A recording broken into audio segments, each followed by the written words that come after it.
Greetings and welcome to the Virginia Hospital and Healthcare Association's Patients Come First podcast series. Podcast episodes are available on VHHA.com and on popular podcast hosting apps, including Apple Podcasts, Spotify, Pandora, and many others. Episodes of the podcast also air each Saturday at noon and Sunday at 10 a.m. on 100.5 FM, 92.7 FM, and 8:20 a.m. across Central Virginia. Please send any questions, comments, or feedback to PCFpodcast@VHHA.com. Again, that is PCFpodcast@VHHA.com. And since 2021 is an election year, we're doing a special podcast spin-off series. We've invited every declared statewide candidate for the offices of Governor, Lieutenant Governor, and Attorney General to participate and speak with healthcare voters about their campaign and ideas. Today, we're pleased to be joined by Virginia State Senator Jenn McClellan, a mother, attorney, and wife who has represented the Richmond area in her current office and previously as a member of the House of Delegates in the Virginia General Assembly. Senator McClellan has a lengthy record of engagement in healthcare policy, and she is seeking the Democratic nomination for Governor of Virginia. With that brief introduction, welcome to the program, Senator McClellan. Thanks for having me, Julian. Well, we appreciate you making some time during a busy campaign period. So I just gave a brief bio narrative of you, but I'm sure that only scratches the surface. So please feel free to add anything else you'd like our listeners to know about you and your qualifications, and also make your case for why you are the best candidate among the contenders for the Democratic nomination for governor. Sure. I got interested in government as a kid, listening to my parents tell their stories of what it was like growing up during the Depression under the tyranny of Jim Crow. And it taught me that at its best, government is a force for solving problems, responding to crisis, and improving people's lives in our communities. But at its worst, it is a form that oppresses some for the benefit of others. So since I went to college, I've been active in political and community organizations to make the change I wanted to see, and then eventually ran for office to see the change I wanted to see. And now I'm running for governor because we're at a critical crossroads as a Commonwealth as we face four crises: the health pandemic, the economic crisis, a reckoning with racial injustice, and a growing loss of faith many Virginians have in government's ability to solve their problems. It's time to focus on rebuilding in a way that addresses inequity and brings us together. Hi, I'm Julie Dime, VHHA Vice President of Government Advocacy. They say there's an election every year in Virginia, and 2020 is no exception. In November, voters will choose Virginia's next governor, lieutenant governor, attorney general, as well as district representatives for all 100 seats in the House of Delegates. Before that, though, there are party nominating contests this spring. On May 8th, Republicans will hold an unassembled convention with voting locations across the state to elect nominees for 3 statewide offices. Participating in the process requires people to apply to be a convention delegate with their local GOP unit. Delegates will cast ranked choice ballots to determine the nominees.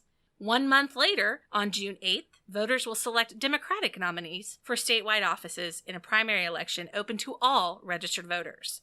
That same day, voters from both parties will determine nominees in the House of Delegates district races with intra-party contests.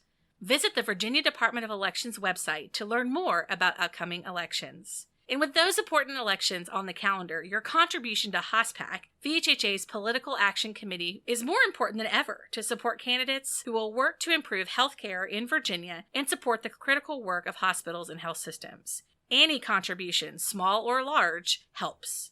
Please visit VAHOSPAC.com to contribute. That's VAHOSPAC.com to contribute. Thanks so much. I want to switch now to healthcare policy. As you know, Senator McClellan, the Commonwealth has made great strides on improving healthcare access and affordability in recent years through things like the 2018 passage of Medicaid expansion, through a law ending surprise medical bills, the recent approval of a reinsurance program to lower continually rising premiums on Virginians and what they pay for health insurance, policies and actions to respond to the COVID-19 pandemic, and so much more. Looking ahead, if elected governor, how would you leverage the authority of that office to further advance the healthcare system in Virginia? Well, first, I would focus on implementing the state-based healthcare exchange, which I carried the bill to implement on the Senate side, so that we can continue to close the insurance coverage gap. But we also need to focus on what insurance covers and the reimbursement rates that we give to providers, so that we have more providers accepting Medicaid, that we are addressing health disparities by making sure we expand Medicaid to cover pregnant women for the first full year after birth. We are covering vision and dental, which are critically important to overall health. We are rebuilding our healthcare safety nets, which we see we're not prepared for this crisis and we're stretched to the brink, so we need to rebuild them. Make sure that we are investing in our home care workers who are a critical part of the healthcare system, and making sure that we are integrating mental health and reproductive health with overall health, because sometimes we think of them in silos, and that builds inefficiencies into the system. Well, to your point, we've certainly learned a lot more about the healthcare delivery system and its capacity in a public health emergency or crisis based on the experience of the past year. Senator McClellan, if people want to learn more about you and your candidacy, is there a website or social media accounts where you direct them to find more and potentially get engaged if they're so inclined? Absolutely. The website is jennifermcclellan.com. I'm on Twitter and Instagram at Jenn with 2 N's, McClellan VA, and I'm on Facebook at Senator Jennifer McClellan. And we should just point out for the benefit of listeners that Republicans will determine their nominees for the statewide offices of Governor, Lieutenant Governor, and Attorney General in a May 8th unassembled convention, and Democrats will determine their nominees 1 month later on June 8th in a primary election that's open to all voters. And we should also point out that early voting has now begun in Virginia, so people who are registered and eligible to vote can begin casting their votes for that June 8th election now. And now, with that background out of the way, to close out the podcast, a fun personal question we ask all of our guests, Senator McClellan, and since you have been a past guest on this podcast, you've answered this question before, but in the name of fairness, we will ask it again. If you were stranded on a deserted island, what one book, one album, and one movie would you take with you to keep yourself company? We will spot you a copy of the religious text of your choice. So other than that, what are your 3 entertainment survival kit picks? I mean, I'd have to take the Bible because it is my go-to book for pretty much everything, particularly when I'm stressed. Album, probably Purple Rain.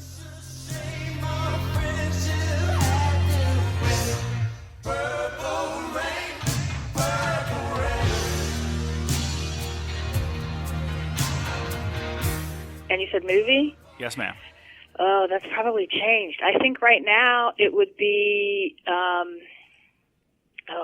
Infinity Endgame. I am inevitable.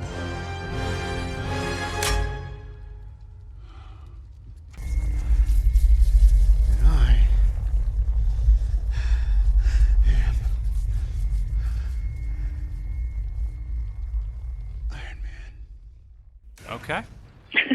Nothing wrong with the Marvel Cinematic Universe. Well, with that is going to bring us to the close of another episode of the Virginia Hospital and Healthcare Association's Patients Come First podcast. If you like what you heard, please make sure to leave us a 5-star review on Apple Podcasts and subscribe so that you know when new episodes are available. And we want to once again thank our guest, Senator Jennifer McClellan, who is a Democratic candidate for governor of Virginia, for joining us today. So thank you, Senator.